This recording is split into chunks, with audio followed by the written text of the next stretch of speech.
ಈಗ ಮಂತ್ರಿ ಪದವಿಗಳ ಒಂದು ಚರ್ಚೆ ಬಹುದೊಡ್ಡದಾಗಿ ನಡೀತಾ ಇರುವಂಥದ್ದು, ಅದಾಯಿತು ಅಂದರೂ ಅಸಮಾಧಾನ ನಿಂತಿಲ್ಲ. ಈಗ ಮಂತ್ರಿ ಆಗಬೇಕು ಅಂದರೆ ಹಣ ಕೊಡಬೇಕು ಅನ್ನೋದು ಜಗಜ್ಜಾಹಿರಾತ. ಯಾಕೆಂದರೆ ಮುಖ್ಯಮಂತ್ರಿ ಆದ ತಕ್ಷಣ ಇಮಿಡಿಯೇಟಾಗಿ ಒಂದು ವಾರದಲ್ಲಿ ಮಂತ್ರಿಮಂಡಲ ಮಾಡ್ತೀನಿ ಅಂತ ಡಿ ಕೆ ಶಿವಕುಮಾರ್ ಹೇಳಿದ್ರು. 2 ತಿಂಗಳಾದರೂ ಮಾಡಲಿಲ್ಲ. ಈಗ ನಾನು ಕೂಡ ಮೊನ್ನೆ ಮಾಧ್ಯಮದಲ್ಲಿ ನಾನು ಕೂಡ ಹೇಳಿದೆ, ಇದು ಪೇಮೆಂಟ್ ತೊಗೊಂಡು ಮಾಡಿರುವಂಥ ಕ್ಯಾಬಿನೆಟ್, ಇದು ಭ್ರಷ್ಟಾಚಾರಿಗಳನ್ನೆಲ್ಲ ಮತ್ತೆ ತೊಗೊಂಡಿದ್ದಾರೆ. ನಾಗೇಂದ್ರನ ಮೇಲೆ ಇನ್ನೂ ಕೇಸ್ ಇದೆ, ಅದು ತೊಗೊಂಡಿದ್ದಾರೆ. ಇವೆಲ್ಲವನ್ನು ಹೇಳಿದ್ದೆ. ಕಾಂಗ್ರೆಸ್ ಅವರು ಸಾಕ್ಷಿ ಕೊಡಿ ಅಂತ ನಮ್ಮನ್ನು ಕೇಳ್ತಾಯಿದ್ರು. ಈಗ ತಿಮ್ಮಾಪುರೆ ಅವರು ಮತ್ತು ನಂಜಯ್ಯನಮಠ ಅವರು ಮಾತಾಡಿರುವಂಥ ಆಡಿಯೋ ರಿಲೀಸ್ ಮಾಡಿದ್ದೀನಿ. ನಿನ್ನೆ ನಾನು ಅದನ್ನು ರಿಲೀಸ್ ಮಾಡಿದ್ದೀನಿ. ನಾನು ಎಲ್ಲ ಮಾಧ್ಯಮಕ್ಕೂ ನಾನೇ ಕೊಟ್ಟಿದ್ದೀನಿ, ರಿಲೀಸ್ ಮಾಡಿದ್ದೀನಿ. ಅದರಲ್ಲಿ ಸ್ಪಷ್ಟವಾಗಿ ಹೇಳಿದ್ದಾರೆ. ಮತ್ತು ನಂಜಯ್ಯನಮಠ ಮಾತಾಡಿರೋದು ನಿಜ ಅಂತಲೂ ನಂಜಯ್ಯನಮಠ ಒಪ್ಕೊಂಡಿದ್ದಾರೆ. ಈಗ ಅದು ಕಾಂಗ್ರೆಸ್ ಅವರು ಈಗಲಾದ್ರೂ ಅರ್ಥ ಮಾಡ್ಕೊಳ್ಳಿ. ಕಾಂಗ್ರೆಸ್ ಪಾರ್ಟಿಯ ಮಂತ್ರಿಗಳು, ಮಾಜಿ ಮಂತ್ರಿಗಳು, MLAಗಳು ಸುಮಾರು 20-30ಕ್ಕೂ ಹೆಚ್ಚು MLAಗಳು ಈಗಾಗಲೇ ರಾಜೀನಾಮೆ ಕೊಡೋವಂಥದ್ದು ಅದೊಂದು ನಾಟಕನೂ ಆಗಿದೆ.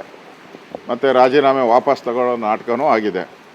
ಮತ್ತು ಮುಖ್ಯಮಂತ್ರಿ ಸುರ್ಜೇವಾಲಾ ಯಾವ ಪರಿಸ್ಥಿತಿ ಕಾಂಗ್ರೆಸ್ಗೆ ಯಾವ ಹೀನಾಯ ಪರಿಸ್ಥಿತಿ ಬಂದ್ಬಿಟ್ಟಿದೆ ಅಂದರೆ, MLAಗಳು ಹುಡ್ಕೊಂಡು ಮುಖ್ಯಮಂತ್ರಿನ ಸುರ್ಜೇವಾಲಾನ ಭೇಟಿ ಮಾಡೋಕ್ಕೆ ಡೆಲ್ಲಿಗೆ ಹೋಗ್ಬೇಕಾಯಿತು. ಮುಖ್ಯಮಂತ್ರಿ ಮನೆಗೆ ಅದು ಬಿಟ್ಬಿಟ್ಟು ಇವರೇ ಎಲ್ಲರ ಮನೆ ಹೋಗಿ ಅವರ ಪಾದ ತೊಳಿತಾ ಇದ್ದಾರೆ, MLAಗಳ ಪಾದಗಳನ್ನು ತೊಳಿತಾ ಇದ್ದಾರೆ. ಇದಕ್ಕಿಂತ ನಾಚಿಗೇಡಿನ ಕೆಲಸ ಏನೂ ಇಲ್ಲ. ಅಂದರೆ ಎಲ್ಲ ಇವತ್ತು MLAಗಳು ಕೂಡ ದುಡ್ಡು ತಗೊಂಡು ಮಂತ್ರಿ ಮಾಡಿದ್ದಾರೆ ಅಂತ ರಾಜಾರೋಷವಾಗಿ ಹೇಳ್ತಾ ಇದ್ದಾರೆ. ಜಯಚಂದ್ರ ಅವರಂತೂ ಇವರು ಮಾಡಿರೋ ಮಂತ್ರಿಗಳು ಮುಖ ಇಟ್ಕೊಂಡು ನಾವು ಹೆಂಗೆ ಏರಿಯಾದಲ್ಲಿ ಹೋಗಿ ಮುಖ ತೋರಿಸೋದು ಅನ್ನೋ ಮಾತನ್ನು ಹೇಳ್ತಾ ಇದ್ದಾರೆ. ಅದರಿಂದ ಈ ಮಂತ್ರಿಮಂಡಲ ಏನಾಗಿದೆ, ಇದು ಪೇಮೆಂಟ್ ಗಿರಾಕಿಗಳ ಮಂತ್ರಿಮಂಡಲ. ಇದರಿಂದ ರಾಜ್ಯದ ಒಳಿತಾಗಲ್ಲ. ಈಗ ಅವರೆಲ್ಲ ಪೇಮೆಂಟ್ ಕೊಟ್ಮೇಲೆ ಇನ್ನು ಜನಗಳ ಹತ್ರ ಬಡ್ಡಿ ಸಮೇತ ವಸೂಲು ಮಾಡ್ತಾರೆ.